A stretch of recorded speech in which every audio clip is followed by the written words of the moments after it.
मित्रांनो, मी आपल्यासमोर घेऊन येत आहे मी लिहिलेली छान अशी एक कविता. कवितेचे नाव आहे गणपती विसर्जन. कविता आवडल्यास लाईक व चॅनलला सबस्क्राईब करा व बेल आयकॉन दाबायला विसरू नका.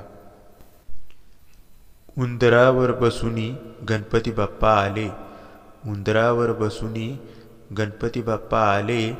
7 दिवस कोकणात राहुनी सर्वांचे झाले. काही भक्तांना म्हणाले 10 दिवस ही थांबू.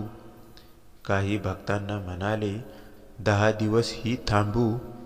2-3 दिवस मोदक लाडू अजून खाऊ. 2-3 दिवस मोदक लाडू अजून खाऊ.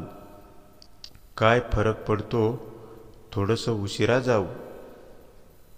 ढोल ताशांच्या गजरात नाचत निरोप घेऊ. ढोल ताशांच्या गजरात नाचत निरोप घेऊ. सर्व भक्तांना भरभरून आशीर्वाद देऊ. गणेश भक्तांनो नाराज होऊ नका. गणेश भक्तांनो नाराज होऊ नका. पुढच्या वर्षी सर्वांच्या भेटीला लवकरच येऊ. लवकरच येऊ.